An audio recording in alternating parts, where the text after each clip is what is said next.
ہنستا بستا گھر جو ہے ایک دم سے اس کا ٹوٹ جانا، یہ ایک بہت بڑی تشویش ناک کیفیت ہوتی ہے، اور انسان اسی رشتے کے ٹوٹنے سے اور رشتوں کے نہ ہونے سے سب سے زیادہ جو بیماری جو ہے، جو مرض جو ہے وہ بنتی ہے، وہ ذہنی بنتی ہے۔ صحیح۔ ڈپریشن انسان کس لیے اسی میں چلا جاتا ہے؟ ماں باپ اپنے بچوں کی وجہ سے، اور بچے جو ہیں اپنی من مرضیاں کرنے کی وجہ سے جب خراب ہو جاتے ہیں اور اپنی زندگی کو، اپنی کریئر کو برباد کر لیتے ہیں، تو پھر انہیں ہوش آتی ہے تو وہ ڈپریشن میں چلے جاتے ہیں۔ اور اسی طرح بچے بچیاں جن کے رشتوں میں رکاوٹیں اور رشتوں کا بار بار ہو کر ٹوٹ جانا، اور آپس میں پیار محبت اور خوشحال گھر کی مثال جب نہیں بنتی، تو وہ بھی ڈپریشن اور ٹینشن کا باعث اور مختلف قسم کی بیماریاں شروع ہو جاتی ہیں۔ صحیح۔ تو یہ میں سمجھتا ہوں کہ ہماری مذہب سے دوری، اسلام سے دوری، روحانی قوتوں سے دوری،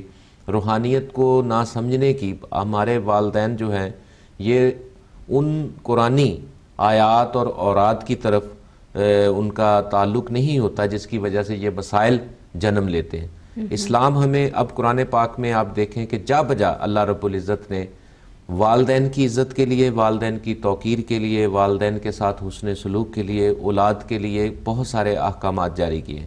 اسی طرح والدین کو بھی یہ ان کی ڈیوٹی ہے کہ وہ بچوں پر ہمیشہ شفقت کریں، بچوں کو اچھا ماحول دیں۔ سب سے بنیادی مسئلہ جو پیرنٹس آپس میں لڑتے ہیں، میاں بیوی جب آپس میں لڑتے ہیں، اس لڑائی کا، اس جھگڑے کا سب سے زیادہ جو اثر، سب سے زیادہ جو نقصان ہوتا ہے وہ ان کے بچوں کو ہوتا ہے۔ صحیح۔ اب انسان کتنی دعاؤں کے ساتھ اولاد حاصل کرتا ہے، بچے حاصل کرتا ہے، یہ ان لوگوں سے پوچھیں جن کے اولاد نہیں ہیں۔ اولاد والے اولاد کی قدر نہیں جانتے۔ بے اولاد جو ہیں، جن کو اللہ نے اولاد نہیں دی، 20 سال گزر گئے، ان لوگوں سے پوچھا جائے کہ اولاد کی قدر کیا ہے، کیا ہوتی ہے۔ اور یہ اپنے ذاتی چھوٹے چھوٹے مسائل، میاں بیوی جو ہیں چھوٹے چھوٹے مسائل جو ہیں وہ چھوٹے چھوٹے معصوم بچوں کے آگے ڈسکس کرتے ہیں، گالیاں دیتے ہیں، ناروا سلوک اختیار کرتے ہیں، اور ایسا رویہ، ایسا انداز اور ایسا طریقہ گفتگو کا ہوتا ہے کہ بچے معصومیت میں وہ باتیں سن رہے ہوتے ہیں۔ اور جب بچے یہ دیکھتے ہیں کہ ہمارے ماں باپ جھوٹ بولتے ہیں، ہمارے ماں باپ آپس میں لڑتے ہیں، ہمارے ماں باپ آپس میں اتفاق نہیں ہے، ان میں محبت نہیں ہے، ان میں خلوص نہیں ہے، تو ان کی پرورش جو ہے وہ گھر سے ہی خراب ہو جاتی ہے۔ صحیح۔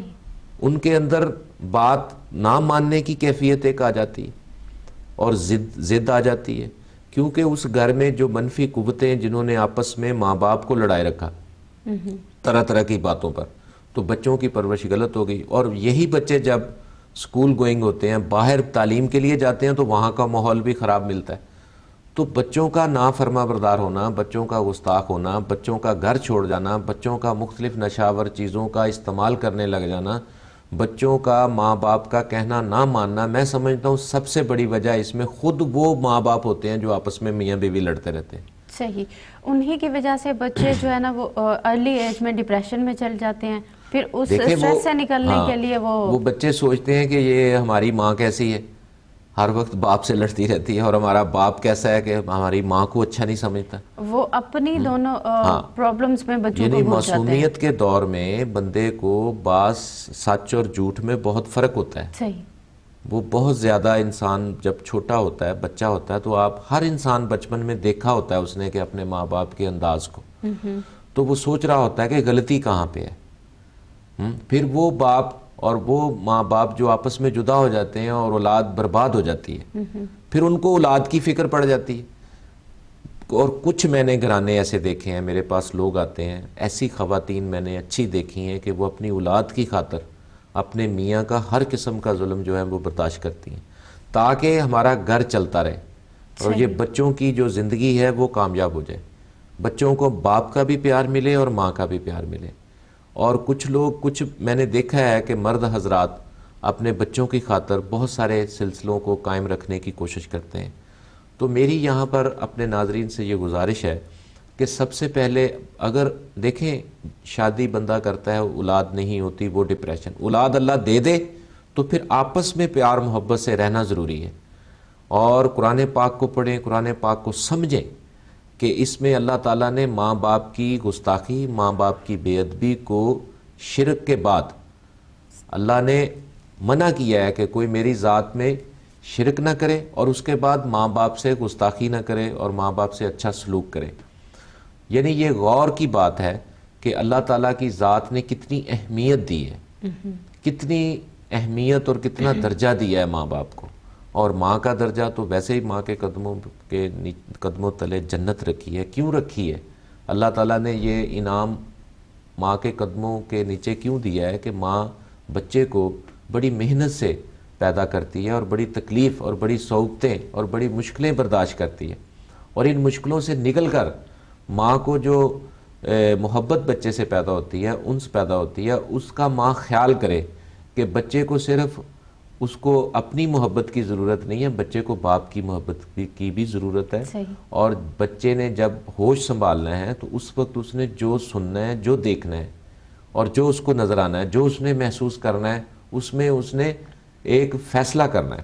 تو آپ اپنے بچوں کے ساتھ, اپنی اولاد کے سامنے اپنے ذاتی مسائل, گھریلو مسائل جس میں آپ کو اختلاف ہو, جس میں آپ کی لڑائی ہو, فساد ہو, وہ بچوں سے گریز کریں تاکہ آپ کے بچے آپ کی عزت کریں, آپ کو توقیر دیں, آپ کو اچھی نظر سے دیکھیں اور آپ سے سیکھیں. کیونکہ بچے ماں باپ سے سیکھتے ہیں.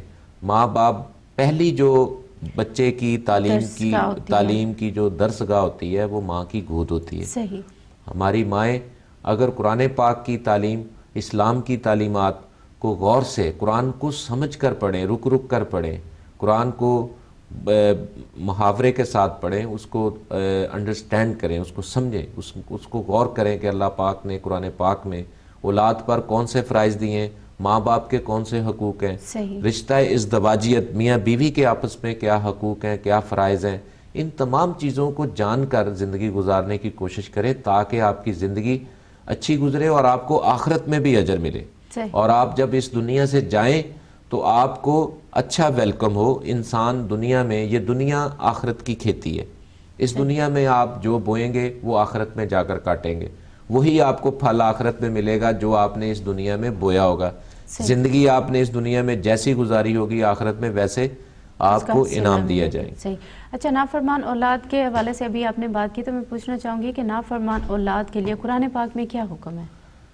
دیکھیں, قرآن پاک میں بے جا جگہ, ہر جگہ اللہ پاک نے بے شمار جگہ پر سورہ نساء میں, سورہ بقرہ میں, سورہ بنی اسرائیل میں, سورہ مریم میں, سورہ دوسری جو سورہ ہیں مثلا کہ سورہ لقمان میں, بے شمار جگہوں پر اللہ تعالیٰ نے نافرمان اولاد کے لیے تنبیہ کی ہے کہ دیکھیں, اللہ نے کہا کہ میں ایک شرک پسند نہیں کرتا میری ذات میں, دوسرا ساتھ ہی حکم ہے والدین سے حسن سلوک کیا جائے. صحیح. تو میں سمجھتا ہوں جو بچے محروم ہیں اپنی ماں باپ کی خدمت کرنے سے وہ بڑے خوش نصیب ہیں, بڑے خوش قسمت ہیں وہ اولاد جن کو اپنی عمر میں بوڑھے ماں باپ ملے اور انہوں نے خدمت کی. صحیح. ماں باپ کے دکھ, ماں باپ کی تکلیف کو برداشت کیا, ماں باپ کی خدمت کی, کمزور اور لاغر باپ کی خدمت کی جس نے ساری زندگی کما کر اپنے بچوں کو پالا, اور انہی بچوں نے ماں باپ کی خدمت کی, اور پھر ویسے کل ان کی اولاد ان کو خدمت کرے گی, ان کی خدمت کرے گی. ماں ایک ایسی عظیم ایک رشتہ ہے, میں سمجھتا ہوں کہ ماں سے مقدس رشتہ اس کائنات میں کوئی نہیں, کوئی بھی نہیں. جتنا مقدس, جتنا صاف ستھرا رشتہ اور جتنا شفاف رشتہ ماں کا اولاد کے ساتھ, اور خاص طور پر ماں کا اپنی بچیوں کے ساتھ جو رشتہ ہوتا ہے, صحیح, وہ بڑا اس میں ایک راز ہوتا ہے. یعنی ماں بیٹی میں بہت زیادہ راز و نیاز ہوتا ہے, راز و نیاز کی باتیں ہوتی ہیں, اور ماں کبھی بھی اپنی بیٹی کو وہ پریشان ہوتا دیکھ نہیں سکتی. صحیح. بیٹی کی پریشانیاں ماں مرتے دم تک, آخری سانسوں تک اپنی بیٹیوں کے مسائل کو دعائیں کرتی ہوئی دنیا سے جاتی ہے. اور میں نے وہ بھی دکھی مائیں دیکھی ہیں جنہوں نے اپنی زندگی میں اپنے بچے بچیوں کے سکھ نہیں دیکھے, اور وہ بھی مائیں دیکھی ہیں جو بالکل ساری رات اللہ کی بارگاہ میں دعائیں کرتی ہیں اپنی اولاد کے لیے, اپنے بچیوں کے لیے, اپنے بچیوں کے لیے. اور میں نے ایسے بھی بچے دیکھے ہیں جن کو ذرا خوف نہیں ہے, ذرا ان کو خیال نہیں ہے کہ ان کے ماں باپ کتنے مقدس ہیں اور کتنے عظیم ہیں اور کتنے نیک ہیں, لیکن ان کو یہ علم ہی نہیں ہے کہ ماں باپ کی خدمت کرنا ان کی عاقبت کا سرمایہ ہے، ان کی آخرت